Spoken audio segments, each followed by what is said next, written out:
용산을 3천만 원, 5천만 원 갖고 투자할 수 있는 시기가 불과 7년 전에 있었다라는 걸 기억하시는 분들, 놓쳤던 분들, 후회하시는 분들은 이런 포인트를 절대 놓치면 안 될 것 같습니다.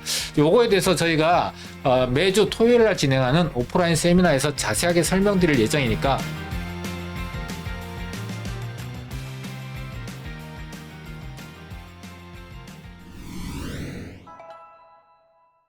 안녕하세요. 대단한 부동산 꼰대들의 권기환입니다. 이상수입니다.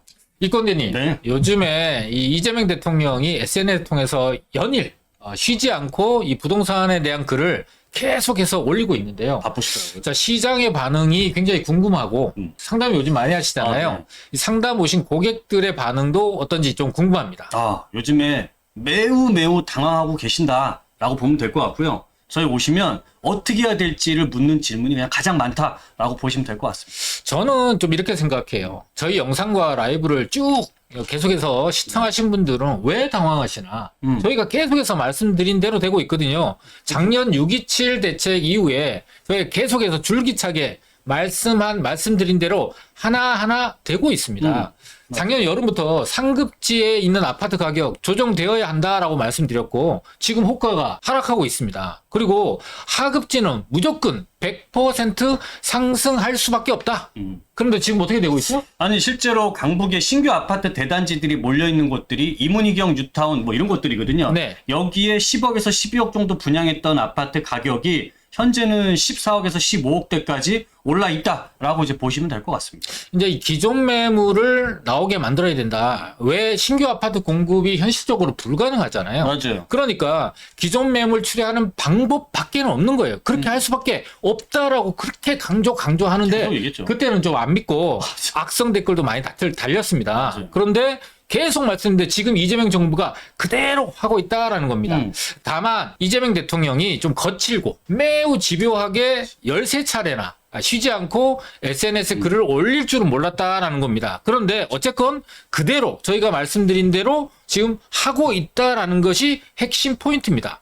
자, 그럼 이 시점에서 중요한 게 뭐냐? 그럼 5월 이후에는 시장이 어떻게 될까? 그게 중요하죠.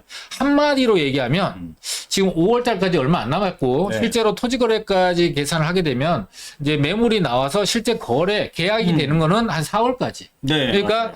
2개월 동안은 매물이 계속 증가할 거다. 그리고 나서 5월이 지나고 나면 4년 동안 매물이 잠길 수 있다라는 겁니다. 이거 굉장히 뼈 때리는 얘기인데요? 네. 자, 그러면 네. 이렇게 되면 5월 이후에 이재명 정부는 어떻게 할까요? 한 7, 8월 정도의 보유세를 건드릴 것 같고 아울러서 계속해서 신규 공급이 불가능하니까 기존 매물이 계속 출회될 수 있도록 압박을 하겠지만 이제는 그렇죠. 압박만 갖고는 할 수 없어요. 그래서 당근책도 쓸 겁니다. 예를 들면 다시 양도세 중과를 유예한다거나 물론 그대로 양도세 중과 유예라는 단어를 안 쓰고 그렇게 안 쓰겠죠. 이름을 이렇게 바꿔서라도 그렇게 할 수밖에 없다. 그 다른 방법이 없거든요. 그럼 기존 매물이 나오게 하려면 할 수 있게 해줘야 되잖아요. 그쵸. 그런데 양도세 최대 82.5% 누가 팝니까? 맞아요. 할 수가 없거든요. 그렇기 때문에 이 양도세 중과 유예 이름을 바꿔서라도 양도세 중과를 유예할 수밖에 없다. 보유세는 올리고 양도세는 감면하거나 낮추는 방법, 완화하는 방법이 기존에 있는 시장의 매물을 추리하는 유일한 방법이다라고 할 수가 있습니다. 아니 그러면 네. 궁금한 게 이제 현재 정부가 쓰고 있는 단기의 처방으로 지금 매물 추례를 계속적으로 하고 있잖아요. 그렇습니다. 근데 지금 현재 이 매물 추례하고 있는 방법 말고 다른 방법이 또 있을지가 궁금하고요. 네네. 두 번째로는 신규 공급을 하는데 시간이 오래 걸린단 말이죠. 그렇습니다. 여기에 대한 어떤 이 정부의 대책을 또 어떤 게 있는지 이게 사실 궁금하거든요. 이게 매물 출회라는 방법 말고 단기 처방이 하나가 더 있는데요. 네. 그건 뭐냐면 기존에 이미 재개발, 재건축, 특히 재개발 구역으로 지정돼 있는 네. 지역에 입주권, 조합원 입주권 또는 개발이 진행돼서 이제 분양권으로 전환된 지역들 있잖아요. 3, 4년 뒤에 아파트 나오는 그렇죠. 것들. 그러니까 입주권과 분양권에 대한 거래를 풀어줘야 됩니다. 맞아요. 왜 풀어줘야 되냐 하면 이게 굉장히 중요한 게 네. 지금 당장 아파트를 받지 못해요. 그렇지만 그 입주권과 분양권을 사게 되면 3, 4년 뒤에 내가 입주할 아파트를 갖게 되잖아요. 그렇죠. 그렇게 되면 심리적으로 좀 안정이 굉장히 되겠네. 안정을 찾습니다. 그래서 지금 추격해서 아파트를 사야 된다라는 이 불안감, 네. 초조감에서 벗어날 수 있고 그렇게 되면 시장 전체로는 수요자가 줄어드는 효과를 볼 수 있는 게 단기 처방으로 다른 방법이죠. 맞아요. 이게 우리 입주권 거래가 전부 제한을 받고 있잖아요. 네네. 토지 거래 허가를 받아서 사는 것보다 더 어려운 게 이 입주권 이 거래하는 방법이 더 어려워요. 5년 거주해야 되지 10년을 보유한 사람만 팔 수 있게 만들어 놓으니까 매물이 나오냐고. 안 나오죠. 안 나오는 것 같다가 여러 명이 가서 경쟁을 하니까 가격은 매도자가 부르는 게 값이 돼 있으니까 이게 문제란 말이죠. 그렇습니다. 그리고 두 번째 방법은 뭐냐, 중장기적인 방법인데, 이거는 어쩔 수 없이 신규 아파트 공급인데, 재개발과 재건축이라는 방식이 있잖아요. 근데 재건축은 집값 자급 우려가 있기 때문에 쉽게 건들기가 어렵고요. 그렇죠. 또 지금 현재 토지 거래 때문에 실거주 요건이라든지 대출 규제, 또 금액 단위가 크다 보니까 투자도 어렵습니다. 그래서 뭘 할 거냐, 이재명 정부에서 할 수밖에 없는 거, 신규 재개발 구역을 많이 지정할 수밖에 없다라는 겁니다. 자, 정부보다 한 발 빨리 서울시는 정말 대규모 재개발 계획을 발표를 했습니다. 이게 2월 19일이면은 바로 명절이 끝나자마자 바로 발표한 거거든요. 그 이름이 뭐냐면 강북대개조 2.0이라는 것을 이번에 발표를 했습니다. 강북대개조라고 들어보니까 제가 기억하기로는 네. 2024년 3월 달에 서울시가 강북대개조 1.0이라는 걸 발표를 했거든요. 그랬죠. 그럼 이제 벌써 2년이 지났잖아요. 네. 그럼 1.0하고 2.0하고는 어떤 차이가 있죠? 1.0 같은 경우에는 이름은 이제 강북대개조라는 이름이 붙였지만 이게 이 안에 변경되는 계획은 서울 전체 지역에 다 모두 해당이 된다라고 보시면 되는 계획이고요. 이제 가장 큰 포인트는 네 가지라고 할 수 있는데 첫 번째로 30년이 된 재건축 단지 같은 경우에는 안전진단 없이 착수할 수 있도록 하겠다라는 거고 두 번째로 역세권 350m 지역들은 준주거 지역으로 종상하겠다라는 내용이고요. 세 번째로 이제 용적률이 기존에 높은 재건축 단지들 같은 경우에는 이제 용적률을 최대 1.2배 상향을 시켜주겠다라는 거고 네 번째로는 재개발할 때 노후도 요건이 중요한데 이거를 67%에서 60%로 완화해 주겠다라는 거고 이렇게 되면 재개발 구역이 거의 3배 가까이가 크게 확대되는 효과를 거둘 수 있는 겁니다. 자, 그런데 이번에 2.0 발표된 것 중에 가장 큰 포인트는 뭐냐면 최대 용적률 1300%까지 쓸 수 있는 거고 이거는 성장 거점형 그다음에 성장 잠재형 두 가지의 유형이 새롭게 도입됐다는 게 가장 큰 포인트다라고 할 수 있는 겁니다. 근데 이게 아무런 지역이나 다 되는 게 아니라 세 가지 요건이 필요한데요. 일단 도심 광역중심지 이게 첫 번째 요건이고요. 이 속에 있어야 되는 거고 여기에 역세권도 더블 역세권 지역이 있어야 되는 거고 그 다음에 세 번째로는 350m에서 500m 안에 들어가 있어야 이런 지역들은 용적률 1300%를 적용한 고밀 개발을 할 수 있는 지역으로 바뀐다, 개발할 수 있다라고 보시면 좋을 것 같습니다. 아, 이제 1300%는 네. 재개발에서 정말 들어본 적이 없는 그럼요. 그런 용적률인데 네. 이게 이제 어쨌든 서울의 공급이 부족하니까 빠르게 또 많이 공급하기 위해서 내놓은 정책인 것 네, 같아요. 그렇죠. 신속통합이랑 모아타운 같은 경우는 네. 용적률이 250%에서 최대한 300% 정도로 진행이 그렇죠. 되고 있거든요. 그럼에도 불구하고 충분히 사업성이 나와요. 네. 대표적으로 노량진 뉴타운. 그다음에 성수 전략정비구역이 250에서 300% 정도로 진행되는 대표적인 단지들이란 말이에요. 그런데 지금 역세권 개발도 500에서 700%만 줘도 엄청나게 사업성이 좋아진다라고 하는데 이번에 이 강북대개조 2.0은 1300%네. 네, 이거 맞아요. 엄청난 혜택이라고 볼 수가 있고 초고밀 개발이 가능한 지역, 유망 지역은 또 어디입니까? 아, 이거는 아무런 지역이나 될 수 있는 게 아니겠죠. 아무래도 그렇죠. 서울에서 정말 교통이 제일 많이 밀집한다는 서울역에 해당이 되는 거고요. 역시. 네, 그다음에 청량역, 음흠. GTX 2개씩 들어오는. 그렇죠. 그다음에 우리 광운대역, 그다음에 이 창동역 이 네 군데 지역이 되는데요. 일단 창동역 같은 경우에는 여러분들 그 의료복합 클러스터라는 그 얘기를 들어보셨을 거예요. 창동 차량기지가 이전하고 거기에 대규모의 의료복합 시설들, 어무타운이 이제 개발되는 호재를 같이 안고 있는 지역이 창동 차량기지, 창동역이다라고 보시면 되고요. 아레나 공연장도 들어오고요. 그렇죠. 그렇죠. 그렇게 된다면 당연히 주변 지역에 대단지 아파트가 노후된 아파트가 48,000가구 정도 되는데 그 아파트들 전부 다 재건축됐을 때는 엄청난 영향을 받을 수밖에 없겠죠. 자, 그리고 두 번째 같은 경우에는 광운대역입니다. 네네. 광운대역 같은 경우는 최근에 역세권 개발을 하면서 광운대역에 서울원 아이파크 아파트가 새롭게 분양을 했죠. 그렇죠. 거기 33평 분양가는 강북에서 가장 높은 가격으로 분양을 했어요. 얼마죠? 33평이 15억대 이상으로 분양을 했어요. 그럼에도 불구하고 그 아파트가 최근에 피가 붙어서 17억에서 18억 정도의 거래가 되고 있다라는 겁니다. 자, 이 15억 얘기하니까 우리가 지난 해부터 네. 지금 최근까지 강남에는 가격이 조정받아야 되고 너무 많이 뛰었으니까 30억짜리가 70억대 있으니까 조정될 우려가 있다고 얘기했죠.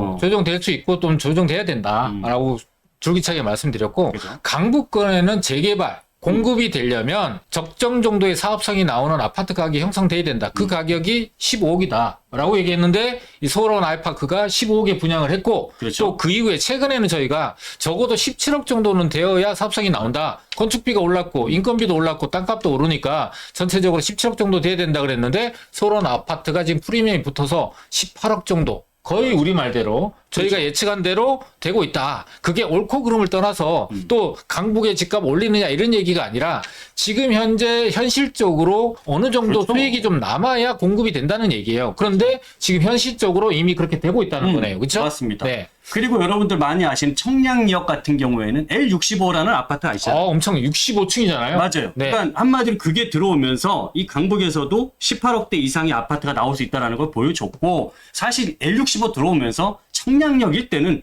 체질 예산 돼버린 거 아닙니까? 주상복합이 도로변에서 네. 이 철옹성처럼 서 있더라고요. 맞아요. 그 다음에가 이제 서울역의 북부 역세권 개발이 진행이 되면서 이게 한마디로 시발점이 된 거죠. 그러면서 주변에 이 서울역 주변 일대에는 후암동부터 해서 이 중림동, 만리동 일대 재개발들의 신호탄들이 터진 거고 사실 그로 인해서 주변의 프리미엄이 굉장히 높게 상승하고 신규 재개발 구역들이 많이 지정되기 시작한 거죠. 이 네 군데 공통점은 일단 GTX 네. 역세권이 들어선다는 거. 네. 두 번째로는 역세권의 고밀 개발, 복합 개발이 이루어진다. 서울역 같은 경우는 대표적으로 이제 삼성역에 들어서 있는 코엑스 있죠. 네. 컨벤션, 그다음에 호텔, 백화점, 그다음에 오피스 그렇죠. 이 네 가지 4종 세트가 서울역에 그대로 해서 북부 역세권 개발에 들어선다는 거고 네. 그 서울역과 삼성역은 GTX역으로 한 개 그 바로 다이렉트로 연결되는 그렇죠. 그래서 5분 거리의 지역으로 바뀌게 되고 서울역에도 이 4종 세트가 들어섰는데 착공에 벌써 들어갔습니다. 그래서 3년 안에 이런 것들이 완공되고 지금 하나건설이 열심히 공사를 하고 있다라는 걸 알고 계시면 될 것 같아요. 자, 그런데 우리 이꼰대님이 충분히 유망한 지역을 설명해 줬는데 네. 너무 유명한 곳이고 맞아. 이미 그 역세권 주변 지역은 재건축이라든지 또는 재개발 구역으로 서울역 같은 경우는 주변 지역에 앞서 말씀드렸던 만리동이라든지 후암동, 청파동 일대 맞아요. 이 일대가 전부 다 재개발 구역으로 됐잖아요. 그래서 이미 재개발 구역에 프리미엄이 상당히 붙어 있는 걸로 알고 있습니다. 그래서 자금 여건이 좀 넉넉하신 분들은 재건축은 투자하기가 어렵고 또 보유세도 부담이 그렇죠. 되니까. 근데 이렇게 프리미엄이 좀 붙어 있지만 자금 여건이 넉넉하신 분들 같은 경우는 선제적으로 이 지역은 앞으로 미래 가치가 매우 유망하니까 자금 여건이 넉넉하신 분들은 미리 선제적으로 좀 투자해 놓을 필요는 있다. 그래도 충분히 투자 가치가 있다라는 생각이 드는데 자, 저 같으면은요. 지금 현재 이미 유명해진 곳들 이미 많이 알려져서 또 개발도 구역으로 지정이 돼서 프리미엄이 많이 붙어 있는 자금 부담이 큰 지역들보다는 네. 그거보다 훨씬 작은 자본 아니면 비슷한 자본을 갖고도 한강변을 투자할 수 있다면 저는 한강변을 투자하는 게 더 유리하지 않을까, 유망하지 않을까.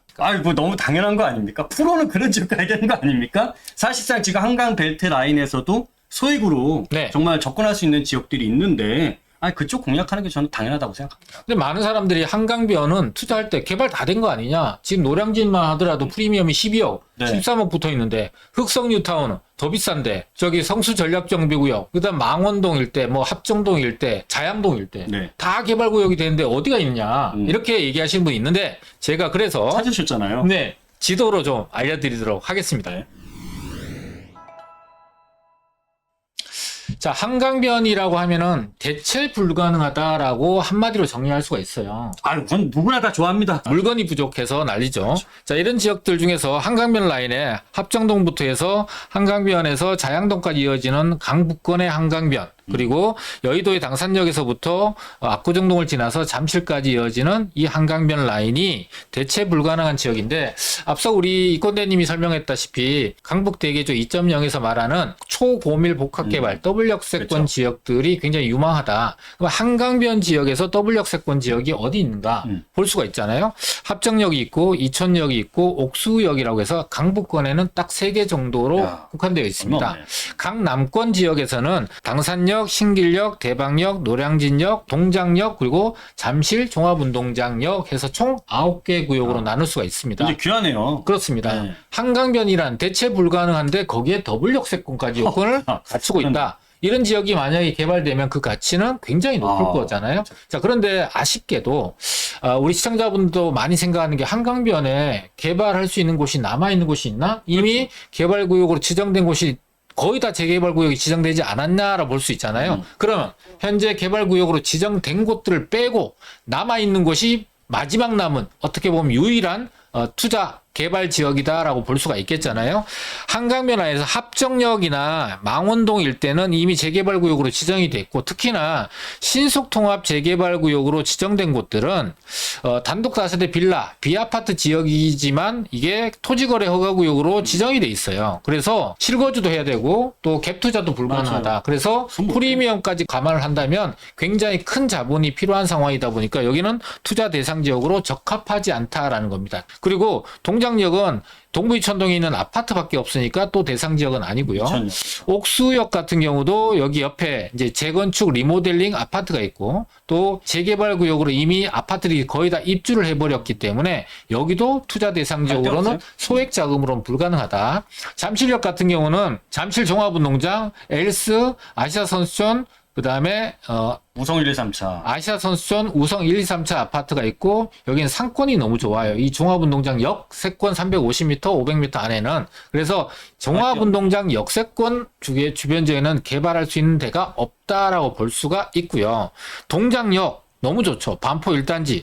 앞으로 그렇죠. 90억에서 100억짜리 30평대 아파트가 나올 수 있다는 예상이 되는 곳이고요. 옆에는 흑성뉴타운이 있다 보니까 현충원이 있고 흑성뉴타운이 있고 반포 1단지 투자할 때가 마땅치 않고 아래쪽에 있는 사당동과 방배동을 노려보시는 것이 상당히 유망하다라고 볼 수가 있는 거고요. 대신 이건 한강변은 아닌 거죠. 그렇죠. 미래 가치는 매우 높지만 그리고 노량진역 같은 경우는 노량진 뉴타운. 우리 이건대님 여기 네. 매물을 좀 찾아보려고 최근에 좀 맞아요. 뒤져보셨잖아요. 아니 얼마 전에 우리 고객분이 와서 노량진 뉴타운을 하시겠다고 왜냐하면 실입주 안 해도 되니까 그걸 찾으셨는데 제가 앞에 한강변 라인에 있는 8구역, 5구역, 1구역, 3구역 네네. 여기를 집중적으로 찾아봤는데 세상에 매물이 없어요. 그래서 프리미엄이 지금 달라고 하는 대로 줘야 되는데 프리미엄만 17억에서 18억 정도 부르고 있는 상황이라고 합니다.